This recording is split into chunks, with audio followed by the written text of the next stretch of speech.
Hey guys, I am back with the third part of this very quick video series I'm doing for Jack Austin. Hiya, Jack.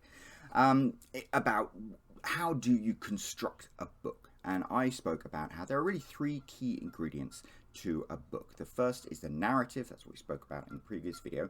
That is simply a linear guide to what events happen to your characters. Secondly is the story, and the third one, of course, the writing. We'll do that in another video. The story is the most important part of this triad of components. But even saying that, a lot of people don't realize how important stories are. They're not really aware of what a story is. You know, we all think we know what a story is, and to be honest, most first-time writers might not even think of like the story in terms of a structured storytelling thing, but they tell a very satisfying story just because we get raised listening to stories. Our parents read us stories as a kid. We watch movies that have stories. We read books that have stories. So most of us, even if we can't articulate it, have a very good understanding of what a story is. And that way we know when something that we read is a satisfying story or an unsatisfying story, because at the end of the day, yeah, even if we can't quite define why something is a good story, we know it in our hearts. And if you look at some very popular books and pieces of media, you'll often find that the ones that people deride the most, that have popular appeal, what makes them popular is the story. So I always use the Twilight Saga as a fantastic example of that. So many people crap on the Twilight Saga because they say, oh, you know, Edward's a stalker, or they say their writing's bad and things like this. But at the end of the day, the story structure and the sort of journey that the characters go through with Twilight resonates deeply with a lot of people. It's a well-crafted story, even if it's not well written, and even if you have problems with some of the events in the narrative. It is a really compelling story. It's the same with 50 Shades of Grey, which is basically just Twilight with bondage in. Think of the other pieces of media that are immortal. There's Star Wars. Star Wars follows Joseph Campbell's sort of story structure, the hero's journey. And it follows it almost exactly, and that's why it's such a satisfying movie. Lord of the Rings, again, has the hero's journey. I mean, that's literally what the hero's journey is kind of like based on. It tells a really satisfying story.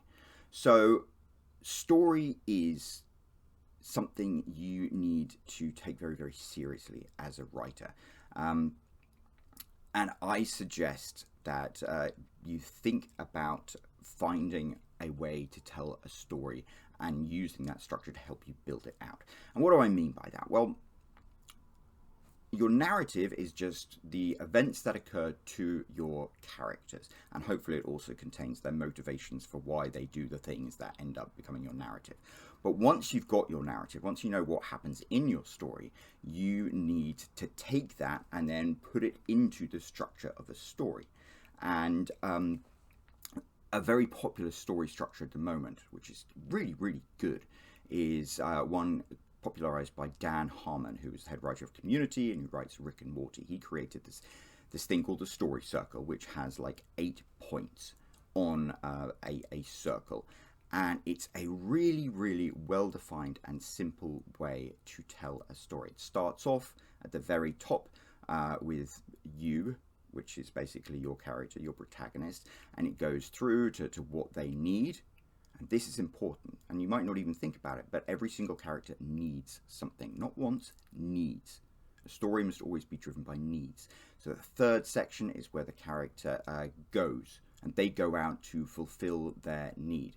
And the fourth thing is called the search, and that's where the character's gone off to go and try and meet their need, and they do so in a way that makes everything go wrong. And that ends up forcing them to re-evaluate what it is that they thought they needed, or how they are going to go and get it. The fifth point is called find, and that's when they actually find and get what they wanted and realize that what they thought they needed wasn't what they needed at all.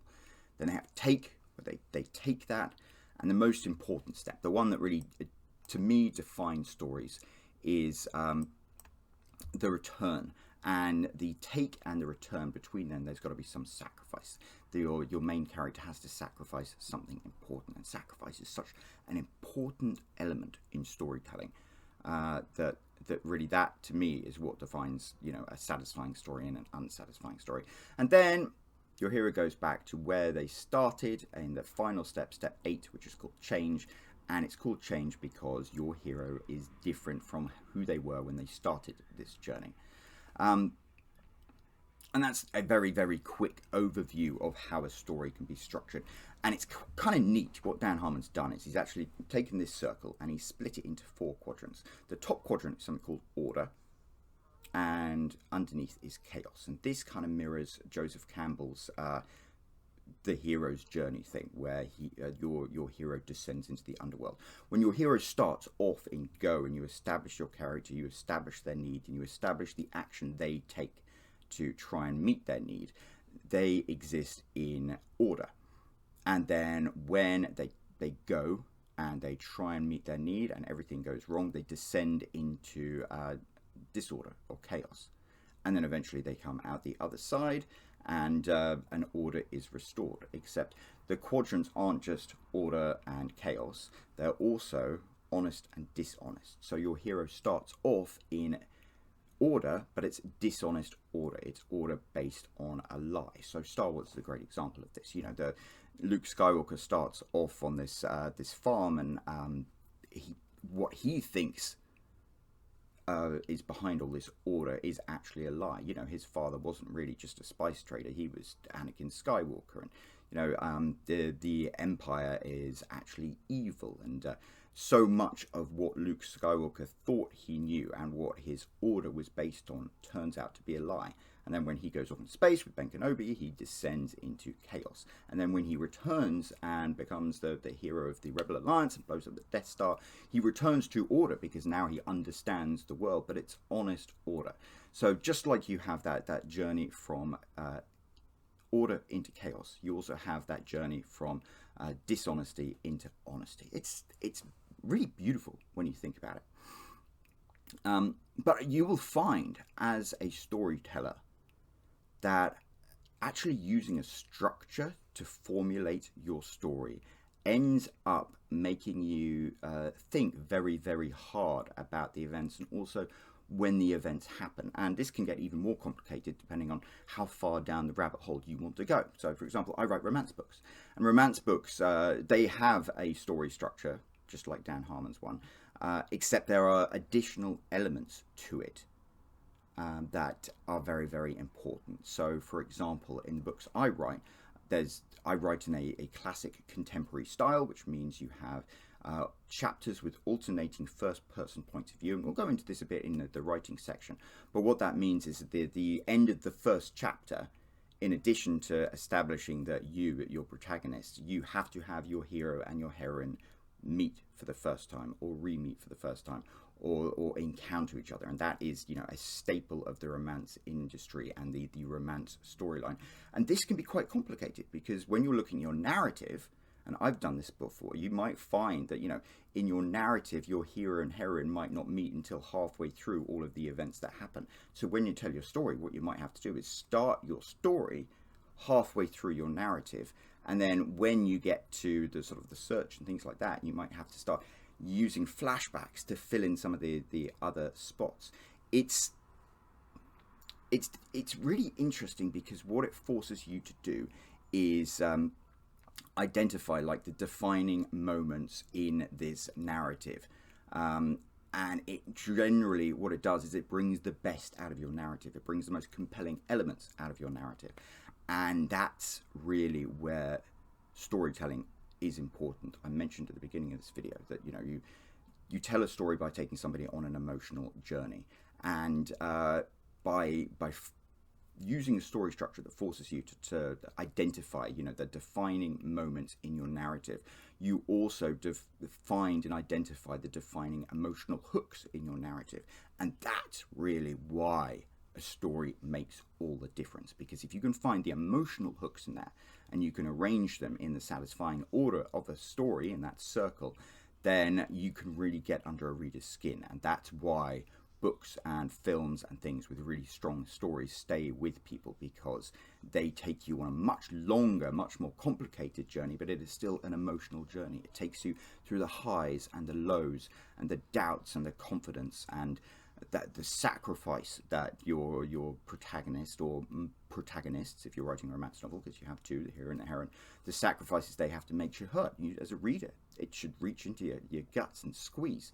So yeah, story structure is absolutely essential if you really, really, really want to take your writing and your creativity to the next level. And I say writing, I'm obviously talking about writing, but being able to tell a good story goes beyond writing.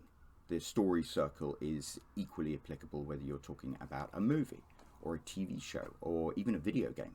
Like, there have been some fantastic video games that have like a narrative story. You know, the Far Cry 4 was a game that I played all the way through to the end, and I actually cried at the end, because when it all pays off and literally your hero ends up in the place that they started off from, having gone through this incredible adventure.